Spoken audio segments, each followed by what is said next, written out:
Building a school from scratch sounds like a dream until you realize that most educators are copying the same playbook, the same dusty and broken educational experience that they wanted to change in the first place. We say we want innovation, but we design schools just like the ones we attended. We talk about student voice. So, why do the adults control so much of the classroom experience? We preach fail forward and that it's safe to make mistakes. And then we punish teachers, we punish students for taking risks and sticking their neck out, trying to be innovative. So, what if we could press reset? What would we do? What if we could build a school where students literally create the culture themselves, where teachers have built in professional development within the school day and school week, where innovation isn't about the latest tech, but more about redesigning every single touch point that human beings experience while on campus? Well, that's exactly what today's guest has done. Will Campbell is the founding head of Franklin School in in Jersey City, also in New Jersey. And the world is noticing what they're up to. His school was just named the most innovative school in the world by T4 Education. But the real story is not the award, it's how Will and the team got there. And that's the story that we tell in today's episode. I'm Danny Bauer, and this is Better Leaders, Better Schools, the original Ruckus cast for visionary school leaders who want to do school different. They want to reimagine what's possible, even within a traditional setting, so that we create a campus experience that's worth showing up for. And thanks to listeners just like you, this show ranks in the top 1% of all shows worldwide. Thanks for pressing play. I'm glad you're here, Ruckus Maker. We'll be back for the main content after a few messages from our show sponsors. For over 30 years, ODP Business Solutions has helped schools transform from whiteboards to smartboards. Why? Because when you get the right tools, everyone wins. Visit odpbusiness.com/education to revolutionize your school's learning spaces. That's odpbusiness.com/education. This episode is brought to you by Play Piper. At Piper, we believe STEM doesn't have to feel out of reach. Too many kids love gaming but give up on science and engineering because school doesn't spark their interest. That's where Piper comes in. They have hands-on STEM kits designed to turn curiosity into confidence and keep the pipeline of future innovators flowing strong. You can learn more at playpiper.com/ruckus. That's playpiper.com/ruckus. Over 1 million teachers rely on IXL because it's empowering, it helps them make better decisions with reliable data, and it adapts instruction based on student performance. You can get started today at ixl.com/leaders. That's ixl.com/leaders. All right, and Will, welcome to the show. Thanks so much for having me. Really exciting. So talk to me what it's like building a school from a clean slate, because so many school leaders, right, they don't have that opportunity. It's so difficult to describe because I think it's something that so many people would love to have that opportunity. And then when you're in it, you have the autonomy, you have the backing of the leadership group, you know that you have been able to also build a fantastic team. It's then being comfortable with building the bridge while you're walking on it and knowing, that idea of, any kind of bridge when it first starts can have a couple of wobbles in it. But I would probably say the best advantage that I've ever had in any of the careers or positions that I've held is I actually had a pretty significant lead time to just look at everything around the world when it came to education. What was successful, what was historically successful and needed to be continued or a part of the infrastructure or bedrock, what was redundant now and not built for purpose. How could we make teaching more exciting for the people that used to love teaching and potentially get them back into the workforce? And then also just trusting young people to be leaders much earlier because we didn't have to follow any of the infrastructure or certain traditions from particular schools, we Yeah. were able to build a school that was looked fantastic, was purposely built, but then allowed the students to build the culture. And I think that's one of the greatest things that I've ever been a part of is trusting young people, but giving them the leadership, the guidance, and the knowledge that not everything can be a yes, but everything doesn't have to be a no. And then I'd say that the last part to it as well is we haven't finished building it. I don't think we ever will. And that's the Mm, mentality that mm. we have here is that just because it's great doesn't mean you can't make it better. And if it's broken, fix it, but fix it with stakeholders and fix it with people that might take it off you in the future. So, bring people along for the ride. Yeah. We'll get to the trust in young people because that's an important piece. And I want to double click also on that idea that the students are building the culture. So that's fascinating to me too. But this idea of building the bridge, right? As it's wobbly or you're starting to build it or flying the airplane, right?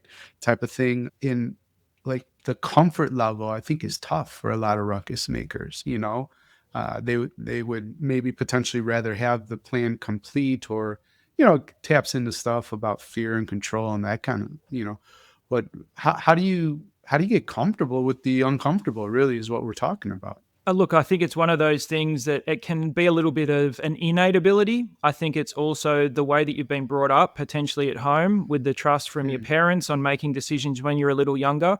But I also, look, I played a bit of rugby, and, when you're younger, everyone's kind of good. And then when you get to the mhm, point where it's starting to be a potential career path, you get people telling you that you're not very good or you're not going to yeah, make it. And I think that I've just been able to see great, fantastic models of leadership of team building, collaboration, and all of those kind of things. But also, I think I've been trusted in a lot of spaces much younger than most people have been before.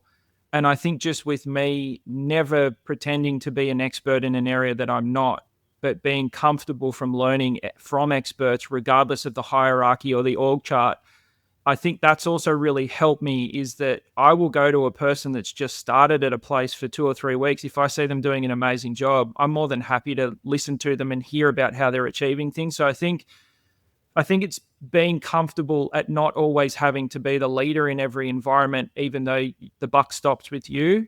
But I mm, also think it comes from doing the work, building a team, and having a network of trust that I think allows you to know that you can fail safe as a leader because you're trying to tell everyone else that it's going to be okay later. But I also just think there's certain people that really kind of sit comfortably in that space. I think you can develop it, but I also think that you've got to work on things like your own EQ. You've got to be super self-reflective, and I think you've also got to have mhm, thick enough skin to know that you have to create people that will tell you that you're doing it wrong. yeah, And I think that's one of the things. Again, I've been in spaces where it's a terrible ecosystem that has all of that, and I think I've also just been, as I've matured, also realized that regardless of how good someone thinks they are, they will make a mistake at some stage. And we all make mhm. mistakes. And I think if you're comfortable to know that as long as a mistake isn't incredibly traumatic for everyone, there's another day, there's another project, and there's another way to make sure that that learning moves into a space where you don't make the same mistake again. Yeah. So let's go back and double click on that trusting young people and letting the students really guide building the culture. Yeah. That's a fascinating concept too, especially because adults, I think often they want to center the school on themselves, even though Yeah. it serves kids in the community. But yeah, how do you transfer some of that trust to younger people and let them lead? So, yeah, a big part of it is balance, is that, they're at a stage of development where you do also have to create some infrastructure for them. But I think it's that realizing how quickly you learn when you're younger and realizing how slow you can learn as you get older is Yeah, also, yeah. I think, within this current climate, the students have actually been dealing with tools and technology and community and difficult conversations and being exposed to things much younger than we probably potentially were. They've navigated a lot of spaces before we have, or they just sit comfortably using so many different things that we're trying to be experts in. And so I think that it's a co-design. And the co-designing also allows them to see value in themselves. But I think it also allows the person that's in charge of the pedagogy, the teaching and learning process, that is their area of expertise, but not necessarily the tool that they're trying to implement into the teaching and learning is actually being their area of expertise. So we lean in on the students. We ask them where they're at. We find out what kind of skill sets they have. We do a competencies and capabilities framework right from ninth grade to see what our students are actually capable of. And then the same way that we do it with our faculty and staff, we find spaces for them to trial things, to iterate, to make mistakes, to get feedback. But I also think that you need to be able to see whether or not young people can do things before you assume that they can't. And I think we've done that in a lot of spaces. Our student council, we make it open 9 through to 12th grade. We have a house system at the school that is largely run by our student council and our senior leaders. We have advisory and peer support programs that are heavily driven by what they think is also important for them and where their knowledge gaps are. Because typically what we do is it's kind of like, okay, we're going to talk to you about mental health, but we're going to talk to you about it from an adult lens. We're going to talk about sex ed, but we haven't asked you about whether or not you know any of it anyway. And then all of a sudden we start getting to this space where we're spoon feeding to them what we think that they should be knowing. And if they already know it, we've just wasted an entire engagement opportunity for young people. And then also teaching them when they make mistakes. So when you give trust at a young age, it also gives an element of confidence, and that confidence can be hugely successful, but it can also lead them down a path of kind of where they think they're an expert before they are. And they make judgments and assumptions and want to know why a certain program can't be put in place because they don't understand the financial components, the scheduling, etc. But then walk them through the journey. Like, don't tell them that they've made a mistake and then just leave them. Tell them how that could have been approached in a different way. Mentor them through the process. Put them alongside maybe an older student or a more mature student or a student that's actually just experienced something like that, and get them to do a little bit of zone of proximal development type stuff. Like, get them to teach each other, get in the weeds, realize how you make mistakes, become a better leader. And then we always try to get them to feed it forward or feed it back. Yeah, I love that. And I think in my life, I eventually learned it. Certainly not while in high school. The school didn't create that space to learn from your mistakes. It's pretty traditional. And my mom was a single mom. So I don't know that she had the energy to put up with me. Her solution was buying me a t-shirt that said, "I love my attitude problem." That I wore that around throughout high school because I guess I was so proud. Looking back, that's not something to be proud of. All right. Focus off of me back to the great work that you're doing, Will. I find that a lot of schools are maybe getting a little more interested in entrepreneurship and maybe even like teaching some of those components within their school and their curriculum. But I know that you're focused on building intrapreneurs, and there's even fewer schools using that word. So talk to us about that work. Yeah, so I think the ecosystem at our school, what we're really trying to do is make sure that we're modeling all of these things around entrepreneurship through every aspect of the school, whether it's a faculty member, a staff member, or a student. And with that, we actually have to marry the learning that comes with it. So entrepreneurship is this idea of trying to look at the systems that either exist in their own spaces or in someone else's spaces within their own environment, and go through, we teach our students about systems thinking and analytical thinking, critical thinking, creative problem solving. And then what we do is we give them opportunities to see how the infrastructure currently exists in the school, whether it's a curriculum component, whether it's a micro course, whether it's the mapping and tracking of a student's academic journey. And then we get them to get into the weeds in the minutia and really try to think about, how could this be improved? Is there an area where it could be more efficient? And then we just make sure that if they're coming up with great ideas, is to give them the opportunity to work through it a little bit more and pair them up with potential mentors in the school. But we also do that with our faculty and our staff. It's that idea of really thinking deeply, thinking critically, but also knowing that every single person in our school is a potential change maker for the environment they're currently in, because they all experience the environment differently. So as a leader, if I come in and say, this is how it's going to happen, this is how you're going to experience it, and this is how you're going to deliver it, it becomes robotic, monotonous, and there's no value or ownership to anything that they're doing. And we want to create an environment where everyone's developing an insatiable love of learning. And if they have lost that learning, in the teacher's situation is to find it. And to find it, you need to give them some space to actually get excited about their craft and potentially come up with something that a student is going to absolutely love.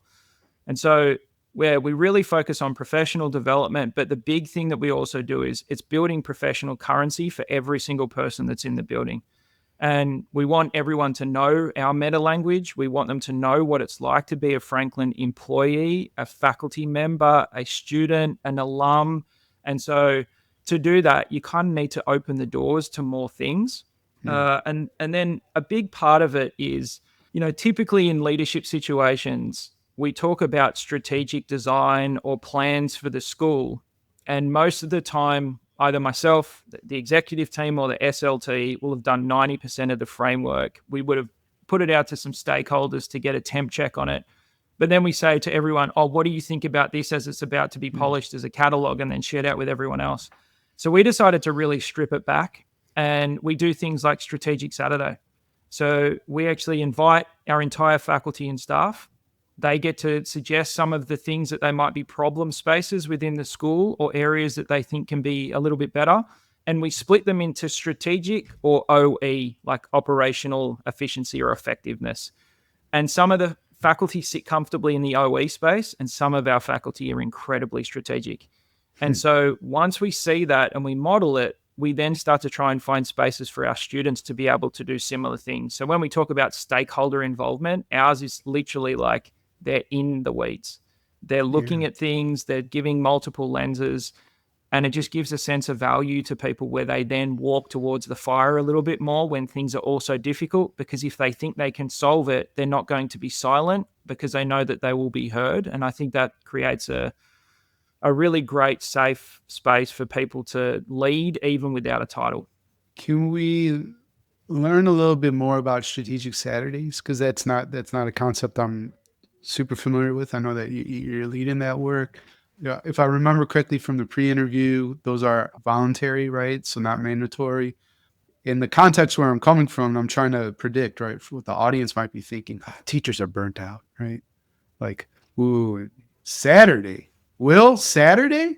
Yeah. And I understand it's voluntary, but I'd love to I want to, if you can make me see it, you know what I Yep. mean? Like bring me to a Strategic Saturday.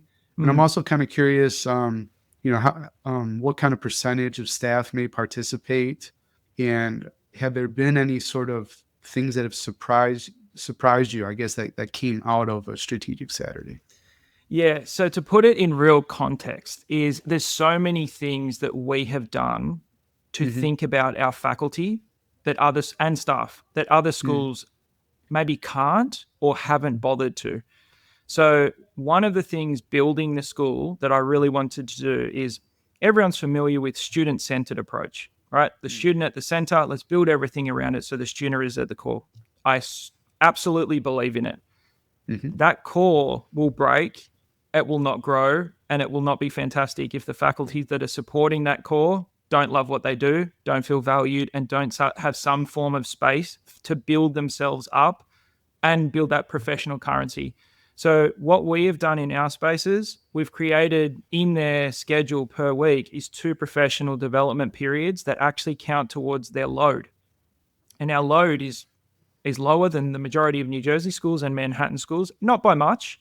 But within that, if you think that 2 periods, 100 minutes per week, you're actually working on professional development to build your own professional currency. One of those is strategically aligned to a school purpose, and the other one is either collaborative, working with a peer, working with an other, or something that's on your own journey, something that you can actually go and invest in. The other part is we let our teachers live their lives. If they have a free period and they want to go and get a coffee, they can go and get a coffee. If they want to go and do their groceries and put it in the giant fridges that we have, go and do that. If you need to leave early because your son or your daughter needs you to pick them up from school, go and pick them up from school. If you want to go and see an event or a song or whatever it is, let us know, and then we cover it, because we know it's only going to be cyclical. It's not going to be every single day. So that kind of paints the picture of the environment that we've created. The other part of it is because we care so much about them, and because we're able to create spaces for them to have the autonomy in the style of teaching that they also deliver within the classroom to a degree, but largely completely autonomous. They also want the students to experience a better experience because they give them so much joy every day. And our students show our teachers how much they appreciate things. So within that context, that will also paint a picture of what our culture and our school environment is like. Now, first strategic, we've done it the last 2 years. First block was around 55, 60%, and we've hit around the same mark. It was a little lower. There's one that just recently happened. And that was because we actually had a week-long kind of project-based team transdisciplinary work, which was a decent amount of cognitive load. So I think our numbers probably would have been significantly higher had we just pushed that back a week or two. But also we give our faculty a little bit of a break in the lead up to some high marking periods for assessment. And so they come in, and the best part about it is, one, they all freak out because they get to see me in civvies, right? I'm wearing an orange Franklin hoodie, wearing a baseball cap. They have no idea who this is that's standing at the front. And then a lot of it is more about You're wearing guiding my them. uniform, basically. Pretty much, yeah. Like, it's every time you talk about, how relaxed and chilled your environment is, it's like, very envious. But I think by creating that feel is that it's optional, but it's also a feel where it's not a business thing. It's like, this is a passion thing. You got into education, you got into teaching, you got about caring for young people for a reason. And we've just found a way to bring it back. And then I don't actually do anything on those days other than provide prompts and questions. So I do start the session by just guiding frameworks to let them know that, this is something that we really want to achieve. This is something that we're really excited about, but it does look like a little bit of a future project because of its heavy lift. Just setting expectations so they're not trying to complete an entire task in one weekend, but just find little wins and little steps in certain spaces. But we ended up completing and finalizing 3 out of the 4 areas that we were focusing on the Saturday. And I literally just sat there and asked questions. I don't lead it. I'm a member of the team on those days. And then my job is to take all of that information, really think about all the variables that might challenge it, some fail spots, some roadblocks, and then not for me to try and come up with the solutions, is send it back to the team that had the great ideas and the vision and the mission for what they wanted to achieve from it. And so it's 9 till 2:30. Yeah. It's not even a little half day, and they stay, and we give them opportunity. We say, look, if everyone's feeling like, they're maxed out and you would like to leave, it's 1:30, we've just finished lunch, please let us know. No. They sit around, or they go and share and move into different tables and different perspectives. And when you were saying, like, what's that like to build a school from scratch? Like, those are the moments where I wish everyone could at least experience it once as a head of school, and as a head of school that has, a great infrastructure and team to be able to kind of get things done and have the resources, being an independent private school. But it's incredibly rewarding. Like, it's so unbelievably rewarding to be a part of this system. Yeah, I mean, it sounds amazing. I'm even thinking that might be something you can offer to ruckus makers and school leaders out there. Like, if you wish that people could see it, why not charge a little ticket, right? Come see it, and maybe even generate a little bit of revenue for the school, or put it towards a nice nonprofit or whatever you would want to do. It is your thing, so feel free to pass on the question. But you mentioned like frameworks and prompts. Is there a question or a prompt you're comfortable sharing with somebody tuning in that you might ask your team? Yeah. So look, there was 4 over the weekend, but one of the ones that's the biggest beast of all out of them, and it's the one that's a longer journey, is I referenced before about that we're always going through cyclical reflection and feedback and critical thinking. For those of you that will see it on YouTube, like my board behind this is the crazy that I'm talking about. We essentially try to understand where every student that's in our network might be coming from a teaching and learning experience, from a curriculum and assessment experience. But then we also use, this is OECD, PISA, TIMS. It's like basically all the data. I sit in this space because I'm a little weird, and this is my casual reading, and I love it because if I can help in any way for my team to just be better informed or prepared. But then this is going through essentially and finding patterns in global curriculum that allow for great academic achievement with balance, leadership, and social and emotional development, all kind of packaged into one. So our prompt was essentially how are we going to continue to innovate? How are we going to continue to apply what we think aligns with these messages from OECD and World Economic Forum and PISA, but at the same time, not innovate and then burn out? And Yeah. so these are the types of things where we're thinking so forward about the student, so forward about the curriculum, but making sure we don't forget about the people that are going to be delivering it. So while we're thinking of building, we've got to think about what are we building our framework for our faculty and staff. And so, as you can imagine, that's not a 3-hour job. And the Mhm. same way that we look at every student differently, every faculty and staff member brings their own stuff, and they bring their own baggies, they bring their own amazing skill sets. And so that's something that, again, I don't think it'll ever be built out perfectly, but I think the more that we continue to work on it, the more we're going to get to a point where we do create a school system that is replicable around the world and does, really help people continue to be in love with their craft. And that's the hard part, is more spaces in education now is it's more for kids, not necessarily more depth, just more. And Yeah, then for right. faculty, it means more time, more grading, more assessments, more pressure from parents because their son or daughter is not doing the more, or the more is not enough. We want more.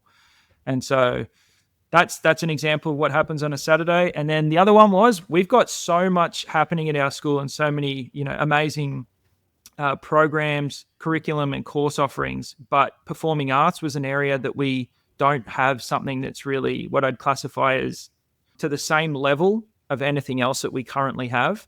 And so our team was just really working on small wins, your MVP, your most viable product that we can actually do right Sure. now. Like how can we make people really excited about it? Because we have incredibly talented performers at our school, but they all perform in different things. Hmm. So it's kind of like it's almost creating a circus tent for Hmm. performing arts. Like how Okay. how can we do that and get everyone under the tent at the same time?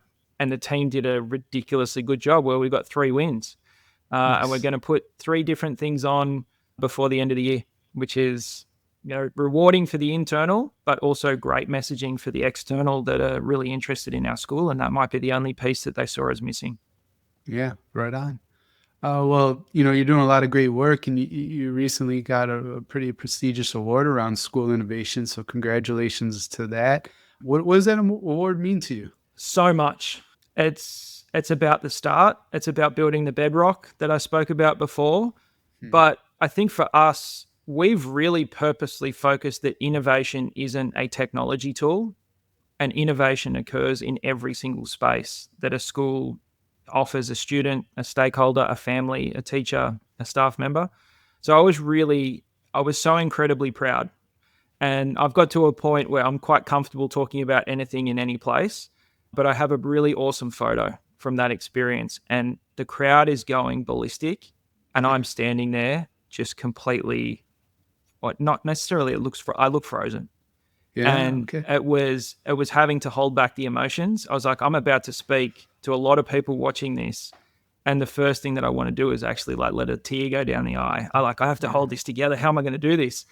And it was just so great because I could have actually thanked nearly every member of our Sure. faculty, our staff, and our student body, because they've all played a role in all of these fantastic things that we have, whether it's innovation in the Maker Lab being recognized as a leading fab node in North America. It also could be in our professional development program that was recognized by Middle States as just being an absolutely elite program for people to experience and be embedded in. And then it was just the things, the social and emotional work that we do, the academic care program that we have. And we knew we were up against some really great schools that were doing their niche or specialty area better than anyone else in the world. But I had a real confidence, not necessarily we're going to win, but that we'd be in the upper echelon because we're doing so many good things that I think would compete against people that are focused on one. And that just meant the world to me. But it also pushes me to find a way for more people to find out about us. Hmm. And the reason I want that is because I believe that every kid, every student that comes to our school will be better off for coming to our school. And I just want to try and find as many ways as possible for students to be able to experience our style of teaching and learning and support, but also from that standpoint of giving people that are in schools a space to love what they do again. And then the best part about it, you have a teacher that walks into a classroom that loves what they do. Engagement rates go through the roof. Collaboration starts to really happen. And so incredibly proud. But it's also my last thing that I said is like, what's next?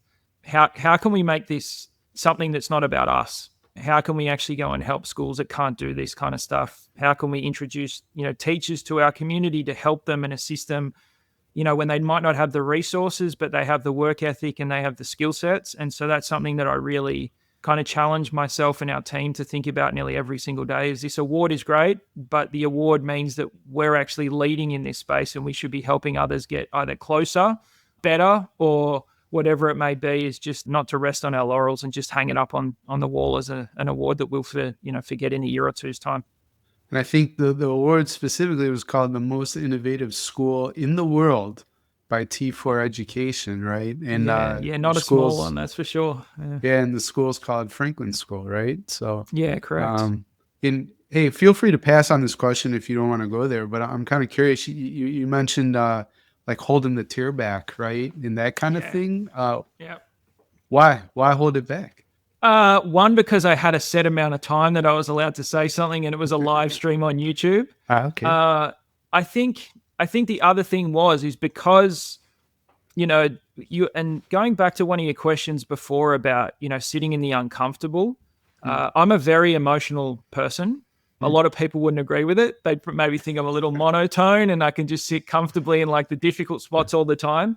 Yeah. But I also would say that I've got really good at suspending my emotions to make sure that whatever needs to be done at a particular time, I just find a way to get it done. But the other thing is, like, when I start, it's very difficult to stop. So the one would have just literally been the floodgates. So, and then I would have just been a bubbling mess through the whole thing. So, but I let everyone know, and I think everyone knew. I think they could tell by how I was standing, how I responded, and also the photos tell an incredible story. We had firework type things going off. We had people screaming. We had teachers jumping out of their chairs. And I'm literally standing there, looked like I was the only person in the street. So, yeah. Oh, brilliant. Well, congrats again. ODP Business Solutions, formerly Office Depot Business Solutions Division, has been a trusted partner for schools for 30 years. At ODP Business Solutions, we're by your side to meet your evolving education needs. Here's the thing about creating remarkable learning spaces. You need a partner who gets it. Someone who understands that transforming education isn't just about swapping whiteboards for smartboards. It's about reimagining what's possible. That's why innovative school leaders trust ODP Business Solutions. We don't just deliver supplies. We help you design dynamic learning environments that make students actually excited to show up. From tech integrations that bring lessons to life to flexible furniture that transforms any space into a collaboration zone, to sustainable solutions that teach by example, we've got everything you need to do school different. And the best part, you can get it all from a single supplier.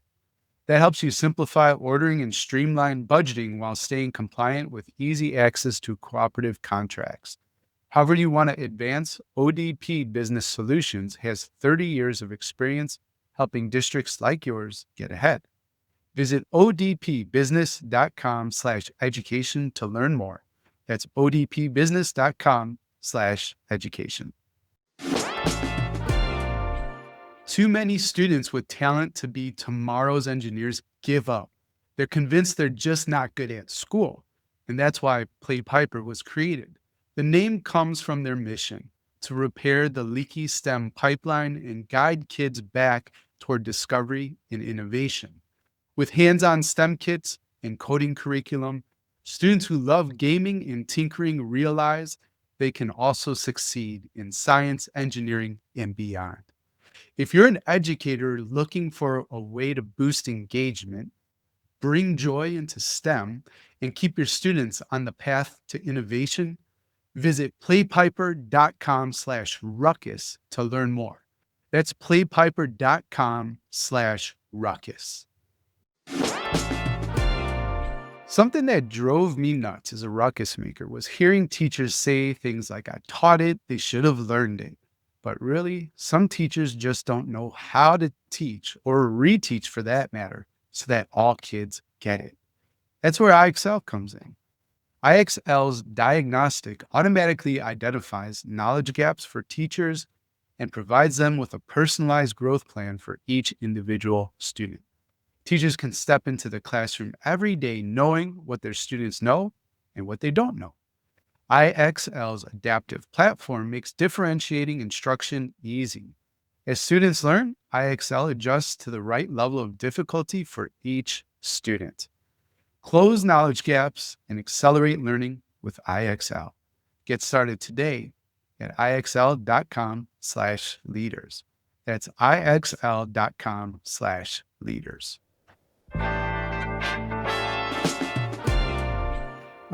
I think where I'd like to go next is just thinking about building partnerships, right? It's maybe an overlooked, under-discussed part, I think, of school leadership, and so important, especially if you can find strong partners, with your school community. So just you as a founding head, how do you sort of approach that work? Look, so I would say partnerships has been an area that we really purposely walked towards when we were first building the school. And I think the reason I wanted to do that is schools talk a lot about internships and they talk a lot about giving students like little tastes of things, but Hmm. very rarely do they bring the professionals into the building.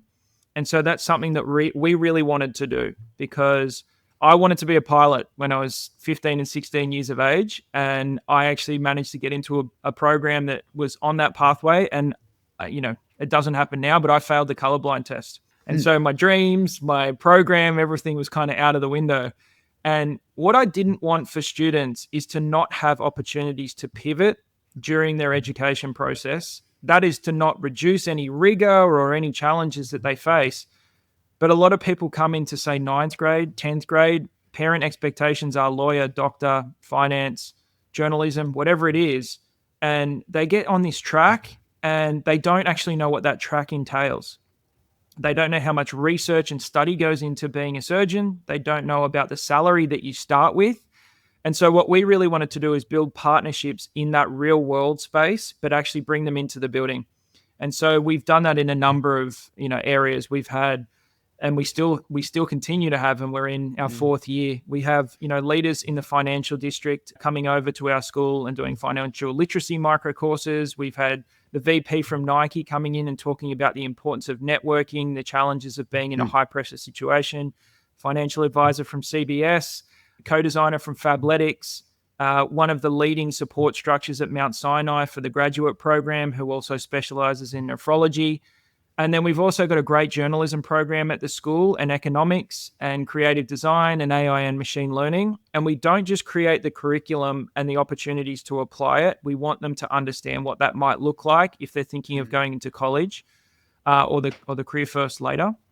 And we've been able to do that because we didn't have any historical stuff to battle. We didn't have to worry about opinion or assumption by building a partnership or a relationship with a particular org, or sorry, we've already got an agreement with someone else, so therefore you can't take a better opportunity. Hmm. And so that's been the external partnerships. And then internally as well, we really wanted to build a partnership within our entire school. So we wanted our school to be threaded across the grades. So we've worked at partnerships from our 12th graders all the way down, building rapport, relationship, leadership strategies, and then building an incredible partnership with our PA and also just our parents in general. So it does make it hard at times because I almost have a direct line to me, and that won't be possible as we continue to grow and expand. We've got other people that can help and facilitate in that space, even probably better skilled than I am in navigating that. But I think it's that sense of we value every person that's been a part of our community and we give them time to be heard. We don't always agree with what they're suggesting and we don't always, make a change because they've wanted something, but we have wanted to create partnerships in any space that potentially influences the student experience. And that's been huge. And then the other part is going out and finding faculty that don't necessarily just fit the mold. So finding people that have potentially had another career, finding people that only had a career in journalism and then had never taught before, but coming up with a strategic and, very well-designed way to give them knowledge as a teacher by putting them alongside some of the best teachers that I've ever met and giving them a 6-month crash course. Yeah. And then also giving some of our team that's at school freedom to find stuff that they think will actually help our students from a partnership standpoint. So one of our teachers brings in different styles of engineers cyclically, because everyone that says they want to be an engineer, they don't know what that looks like. That was off his own back. He suggested it. He went with it. We worked out some of the kinks, and that's an ownership thing for him. That's been an incredible partnership for our students. Right on. Yeah, when it comes to sustainability and as you guys grow, I did an event a couple of years ago called Sustainable School Leadership Sustainability Conference. But yeah, I remember one slide. It was just 3 parts, but you basically create, invent something. You sort of train and delegate, and then you fire yourself, and then keep going with the process, right? I used to be the main coach of all our group setting leadership. We call it the mastermind, but I used to lead all the cohorts, and now I don't. I've trained others, fired myself, and then that allowed me to do, other new things. So yeah, just sharing that real quick. Speaking of podcasts, Franklin Unlimited pod, right? You got one going on there. And what's that all about? So yeah, I think, one of the things that in education that is, I think, really quite hard is a lot of people's understanding of education has actually been fed forward by a parent they know, a friend they know, they've read an article, and so one of the things that we really wanted to do is we wholeheartedly have always believed in our mission and our vision of the school and the team that we've created, but we also wanted to hear from experts that acknowledge the types of things that we were doing, but we also just want to continue to learn as a community. So I try and get contact with people that might, some of our stuff might resonate with them, but also it might create a rub area and they can give us some advice, or we can kind of go back and forth to just talk about, all of the things happening in education. And then I also created, a space for our students to talk about their journey of experiencing Franklin, and then also what kind of things through that we should potentially think about changing or moving, because they've gone on now. One's gone to Northeast and one's gone to UVA, and they have absolute autonomy and freedom as an alum to let us know what we could have done better, what was done really well.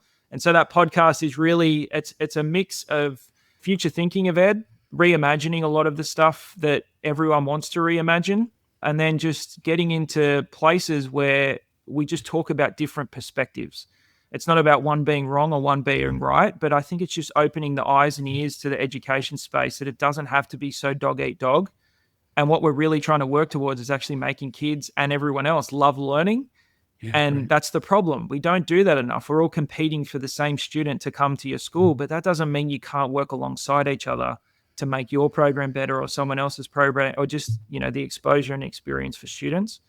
And so the podcast, I'm really hoping that, as much as I like it, I'm really looking forward to it being a Franklin-driven, student-driven podcast moving forward. And that will probably be, iteration 3, I think, where I'll become redundant and I'll give it to the students and make sure that they do a much better job than I do with it. Cool. Well, I'm gonna give you advice that you didn't ask for, but announce that you won't be leading the podcast sooner than you feel comfortable with, right? And I'm sure you're already sort of developing the bench talent, so to speak, so that when you decide, okay, this is your show, guys, right, you can just step away and be proud of what they create, so you can go do something else. But that's cool, that vision. And then just hearing back from alums, right? From, I think you said UVA, and I forget the other place, but to hear what are we doing well, how can we change things, and obviously, like that, the topic of reimagining education, that's all I want to talk about. So that's great. I think now I ask you one more question. Like, when you were doing the pod and talking about reimagining education, was there a certain aspect of that topic that you dove into that maybe you didn't expect? But then you were there and you're like, man, I am so thankful that we had this conversation. Yeah, honestly, there was a point in nearly every single episode where it was an aha moment for me, even though I thought I knew about all of the stuff that they were talking about. And it's in that space of the younger community and younger generation living and talking about the same thing, but just coming at it from a completely different perspective. So, Yeah. we talk about that, safe areas to fail, and we all talk about it, but, there's a lot of times where as adults, we don't follow through on it. So we Sure. give it to them a couple of times, then the next minute we punish them because we forgot to tell them that it actually does count. And so that was a couple of, those things really that resonated with me a lot, where it was, you have to follow through on what you're trying to provide and say to students, because there is Hmm. no way for them to really change that infrastructure for themselves if you're the only person that can change it for them and you decide to change the goalposts. And I just, it happened in a lot of space. It's building high performing teams is, when you say something, you need to really push as hard as you can to not change that unless it's absolutely necessary, because you've given them that guideline, the resources, and they've been working towards it.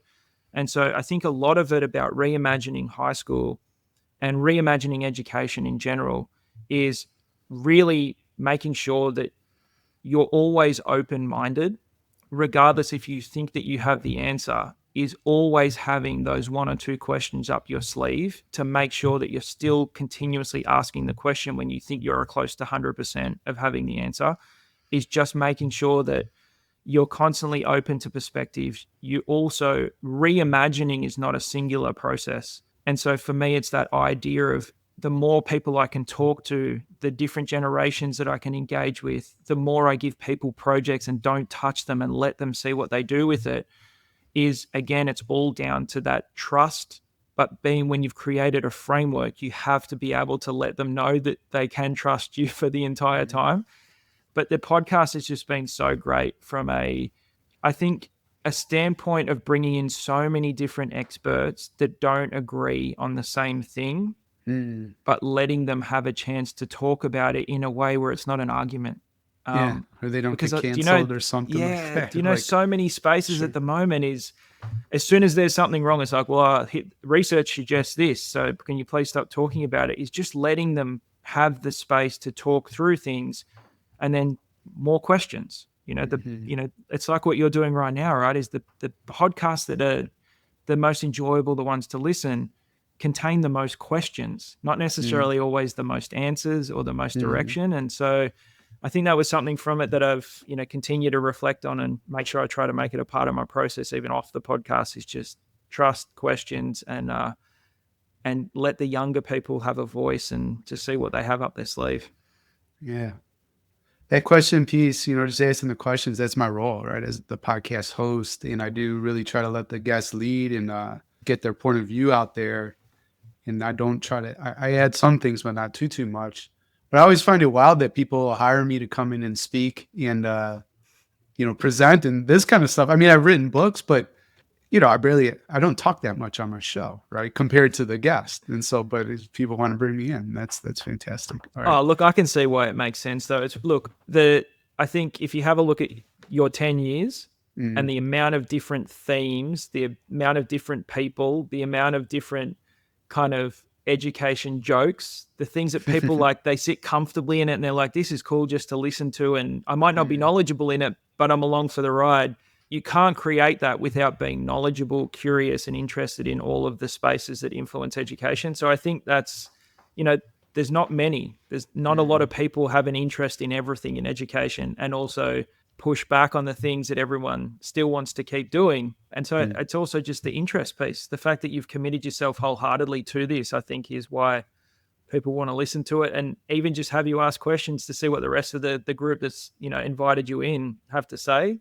I think Mhm. sometimes that's super valuable, because sometimes people are too scared to answer their bosses or their reports when they ask those questions, but you might be able to get it out of them that's more authentic and genuine. Yeah, that's a good reflection. I appreciate that. So thank you. Okay, cool. Well, the last three questions I ask my guests are always the same, and we're at that point of the show.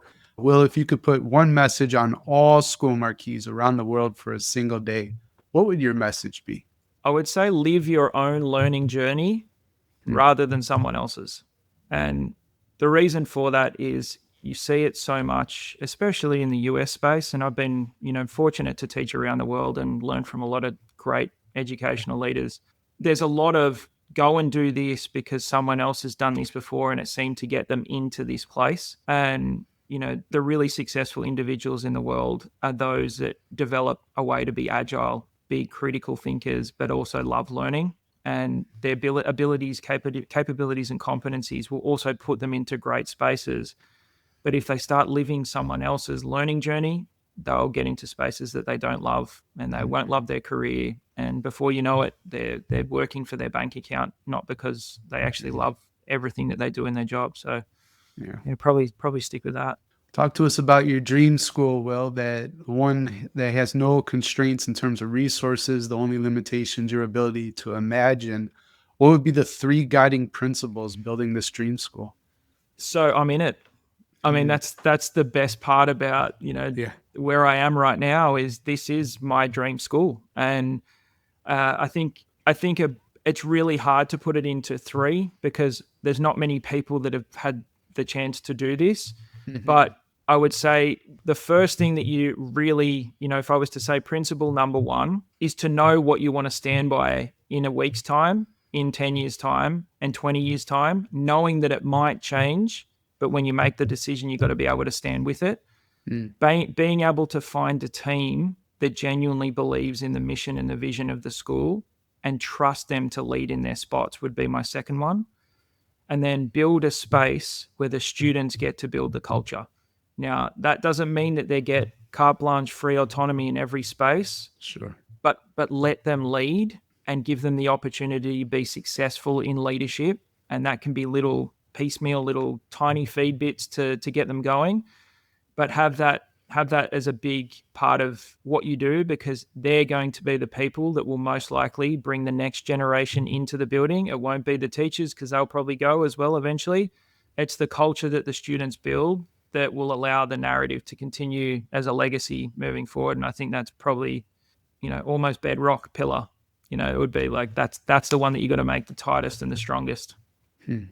So we covered a lot of ground today, Will, and of everything we discussed, what's the one thing you want a ruckus maker to remember? Is to get people along for the journey and to trust them. I think I spoke about trust a lot through this process because regardless if you're in a role that has a title, everyone can lead at a school, but you're not going to know if they can if you don't ask them the questions. And so I think it's try to create that environment of trust and then give people an opportunity to lead, even if they don't have a title. Hey, Ruckus Makers, thanks again for pressing play. I hope you enjoyed the show as much as I enjoyed creating it for you. And before you go, if today's episode shifted something in you so that you want to do school different, or maybe you have a new idea about how to reimagine education on your campus, then check out My Principal Coach. It's your AI-powered leadership mentor. It's trained on 10 years of mastermind and private coaching experience that I've had. It's like having a world-class ruckus maker mentor in your pocket 24/7.